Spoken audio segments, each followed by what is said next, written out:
Assalamualaikum warahmatullahi wabarakatuh. Kami di sini dari kelompok 13 akan membahas materi tentang mengelola komunikasi. Sebelum itu, izinkan saya memperkenalkan diri. Nama saya Dery Prayoga dengan NPM 2301071014. Dan dua rekan saya, yang pertama yaitu Adelia Putri dengan NPM 2301071043 dan Elsifa Putri Kalista dengan NPM 2301071010. Baik, langsung saja kita membahas materinya. Yang pertama, apa sih itu komunikasi? Komunikasi sendiri yaitu berarti pertukaran dan pemahaman dari suatu pemikiran antara dua pihak atau lebih. Sebagai contoh seperti percakapan sehari-hari, presentasi atau pidato, wawancara, diskusi kelompok, dan pertemuan bisnis. Selanjutnya yaitu fungsi komunikasi. Fungsi komunikasi sendiri itu ada 4 macam. Yang pertama menjadi alat kendali. Pada hal ini, indera kendali berarti dengan komunikasi, maka perilaku individu dapat dikontrol dengan menyampaikan hukum yang harus dipatuhi. Yang kedua, menjadi alat motivasi. Komunikasi yang baik dan persuasif dapat menaikkan motivasi seseorang dalam melakukan sesuatu, menyampaikan gosip yang bisa diraih dalam kehidupan akan membentuk motivasi seseorang. Yang ketiga, menjadi ungkapan emosional, di mana pada diri seseorang terdapat beraneka ragam perasaan yang dapat diungkapkan pada orang lain dengan cara berkomunikasi. Emosi ini dapat berupa perasaan suka, murka, kecewa, gembira, dan lain-lain. Dan yang terakhir yaitu menjadi indera komunikasi, di mana dengan berkomunikasi maka kita dapat memberikan isu yang dibutuhkan orang lain atau segerombolan orang. Sebagai akibatnya menggunakan isu itu, maka proses pengambilan keputusan bisa dilakukan dengan baik. Baik, bisa kita lihat bersama-sama ada proses komunikasi interpersonal, di mana dalam komunikasi interpersonal ada dua orang atau lebih yang berkomunikasi. Salah satu orang mengirim pesan sementara orang lain menerima dan menerjemahkan pesan tersebut. Dalam berkomunikasi ada proses decoding dan encoding. Decoding adalah kegiatan memberi makna pesan yang disampaikan, sementara encoding adalah kegiatan memproduksi pesan.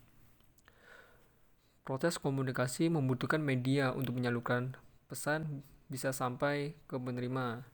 Media dalam komunikasi interpersonal bisa berupa telepon, email, atau bertemu secara langsung. Dalam menyampaikan pesan akan menerima proses umpan balik, di mana reaksi yang muncul ketika seorang menyampaikan pesan, orang yang menerima pesan bisa mendengar dan menulis pesan tersebut. Kemudian, dalam komunikasi interpersonal, ada hambatan yang bisa mengganggu, di mana hambatan ini bisa menghalangi penerima pesan memproses informasi. Orang yang menerima pesan bisa salah paham. Oke, yang selanjutnya yaitu variasi metode komunikasi.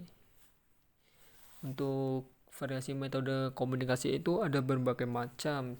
Yang pertama yaitu feedback, yaitu penerima dapat merespon pesan. Yang kedua, complexity capacity. Apakah metode cara efektif bisa memproses pesan yang kompleks? Yang ketiga, bridge potential, di mana seberapa banyak pesan yang dapat ditransmisikan menggunakan metode ini. Yang keempat, confidentiality. Apakah komunikator cukup yakin bahwa pesan mereka hanya diterima oleh penerima yang dituju? Variasi metode komunikasi. Yang kelima, encoding is. Apakah pengirim secara mudah dan cepat menggunakan saluran ini? Yang keenam, decoding is. Apakah penerima dapat dengan mudah memahami pesan-pesan? Yang ketujuh, time space constraint. Apakah pengirim dan penerima perlu untuk berkomunikasi pada waktu dan tempat yang sama? Kedelapan, cost. Seberapa banyak biaya yang digunakan untuk metode ini? Kesembilan, interpersonal warmth. Seberapa baik metode ini menyampaikan kehangatan interpersonal? Kesepuluh, formality. Apakah metode ini memiliki jumlah yang dibutuhkan untuk formalitas? Ke-11, scalability. Apakah metode ini mengharuskan pesan untuk ditelusuri secara mudah atau dipindai untuk informasi yang relevan? Ke-12, time of consumption. Apakah pengirim atau penerima yang memegang kendali saat penyampaian pesan? Komunikasi interpersonal efektif. Hambatan dalam berkomunikasi, penyaringan, emosi, informasi yang berlebihan, pembelaan diri, bahasa, dan budaya nasional. Mengatasi hambatan dalam berkomunikasi.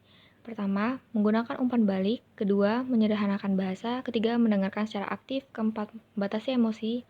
Kelima, memperhatikan isyarat nonverbal. Komunikasi organisasi. Komunikasi organisasi merupakan bentuk pertukaran pesan antara unit-unit komunikasi yang berada dalam organisasi tertentu, seperti komunikasi atasan ke bawahan, downward, komunikasi bawahan ke atasan, upward, komunikasi horizontal, lateral, komunikasi lintas saluran, diagonal. Teknologi informasi dan komunikasi. Bagaimana teknologi mempengaruhi komunikasi manajerial, yaitu sistem jaringan, network system. Bagaimana teknologi mempengaruhi organisasi. Teknologi bisa secara signifikan mempengaruhi cara anggota organisasi untuk berkomunikasi, berbagi informasi, dan bekerja secara tim. Komunikasi dan bertukaran informasi antara anggota organisasi tidak lagi terhalang oleh geografi dan waktu sehingga berpotensi untuk meningkatkan keefisienan dan keefektifan. Berkomunikasi secara etis. Komunikasi yang etis meliputi pemberian setiap informasi yang relevan, benar dalam segala hal, tidak menipu dalam bentuk apapun. Menyelenggarakan rapat, menyediakan informasi, berinvestasi dalam pelatihan, dan menganalisis masalah bersama. Studi kasus PT Harian Amanah Al-Haram.